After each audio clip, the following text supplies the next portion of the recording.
he shows how he can hold the queen side together while at the same time putting pressure on the king side. Now to deal with this very quick g4, g5 idea, b6 is a very common counter. The idea is that after g4 I'm going to have c8 for my bishop, transfer it to the diagonal that we saw in the other variation was dangerous for white, and give d7 to my knight. g5 is of course the way that white has to continue, and after knight d7, bishop g2 is played with the idea of just getting the pieces out of the way. The queen might want to go to h5, the rook wants to rook left through f3 and go to h3, further pressuring the h7 pawn. Now this has all been played before, and actually Wely had a few games with this position, so there's nothing new just yet. But it's interesting to see why some moves are played in the opening, so that when you get up your position, you can understand why you're playing your moves, and if your opponent surprises you, you have a better understanding of what exactly you're doing. Bishop b7 is common, but to be fair, there are alternatives in this position. Rook b8 is an alternative, bishop f8 is an alternative. I've seen people play g6. There are many ways of developing this position, and a lot of people don't like putting the bishop on b7, kind of fianchettoing too early because of reasons that we'll see very soon. After bishop b7, Harikrishna played a very natural rook f3. Bishop f8 was followed with rook h3, and already queen h5 is a strong threat. g6 was played, and g6 is a very helpful move for black. It allows him to put the bishop on g7 and put it in a very active square, while at the same time it kicks out the queen from potentially going to h5. In this position, there are alternatives, but queen e1 is considered to be the most precise move.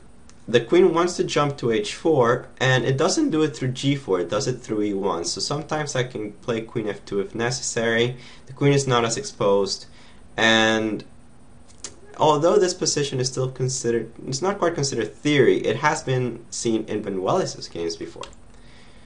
In the previous games, as you can see from the comments, Wely chose this move knight b4, and we'll take a quick look at it. The point is to try to attack the c2 pawn as quickly as possible and try to tie down that queen to the defense. The knight maneuver is very common, especially with the bishop being on b7, since it also liberates it to kind of pressure e4. But it didn't give Wely very good results. He lost both games in very quick manner, but to be fair, he had really good positions out of the opening. In this case, he deviates and goes bishop g7. It's a little bit more passive in some ways because now the knight will have to go to f8, but at the same time the bishop is very well placed on g7. So I'm not very surprised that he deviated with a very natural move. Queen h4 was played, and now there is a very strong attack happening on h7. There are two ways to deal with this naturally. You can either play the knight to f8, which is what Wely did in this position, or sometimes you can play to h5. The point of h5 in this position is that after pawn takes, bishop f6, you're going to try to use that pawn in the h file as a shield. And Wely tries this idea later in the game, but a lot of grandmasters don't like committing to h5 too early. First of all, because you are losing a pawn after all, and second, because in many cases white simply ignores it and tries to sacrifice their pieces on h5, blasting open your king side. Knight f8 is more natural, it's more calm, and for now, doesn't seem as risky as h5. Now the move that Harikrishna played in this position, I think is just fantastic. Queen f2 is not something that I would have really looked at while playing the game, but it slightly improves his position. It makes the knight on f8 look silly, and it forces it back to d7. The queen is obviously better placed on f2 than it is on e1, so by all means it was pretty much a free tempo.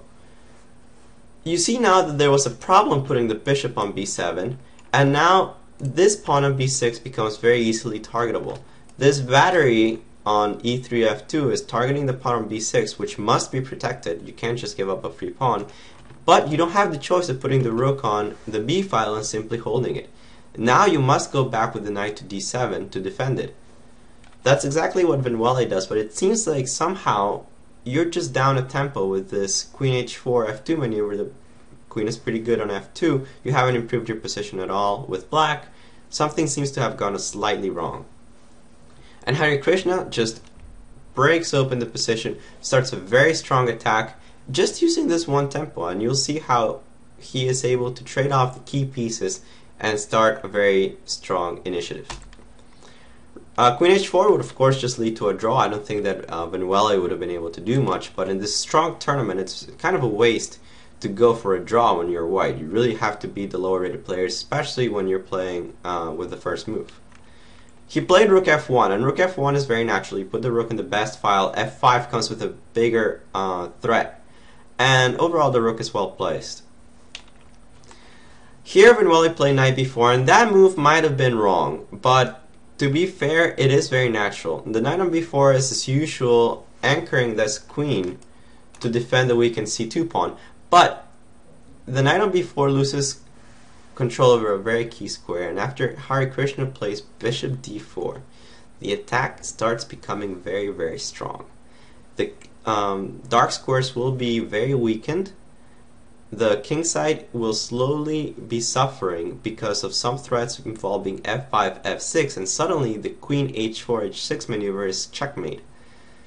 We'll see how Wely tries to defend it. He defends in a very tenacious way, but my partner Lisa will be showing you how exactly Pentala broke through the defenses, maneuvered the knights wonderfully, and made Wely's Scheveningen look like it shouldn't be played. So over to you, Lisa. Hello, my name is Elizaveta Orlova, and I will be doing the continuation game of Harikrishna versus Wely. I want to say thank you to my friend Alejandro who did the beginning of this video, because I probably wouldn't have been able to do this part because I'm not very an opening kind of person. I play very non-well-known openings, which require not a lot of theory. I also wanted to tell the audience before I go into the game that this is my first analyzed game where people will be watching me, so please put up with me for at least this video, and I will promise to improve myself for the future ones. Okay, so we look at this position, and it is the 23rd move. It's White's 23rd move, and the plan is what to do next. So as you can see here, especially now that the black knight on b4 isn't on c6 anymore, White has this very nice move, bishop d4. Bishop d4 is simply to exchange the dark-colored squared bishops, and which actually will be beneficial for White. Why? Because as you can see in this position, that the only protector of the black's camp is the bishop on g7. So then Wely exchanges the bishops, knight takes d4, and he decides to play knight c6.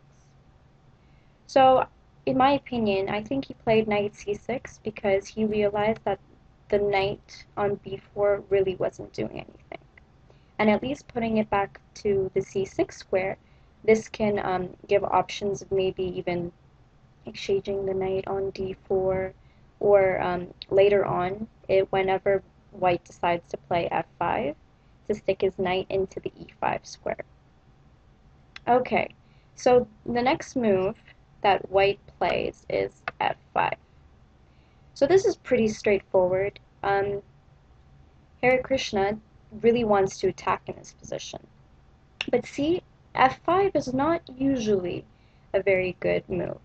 This is usually actually a strategical mistake. Why? Because see, the e5 square becomes very, very weak.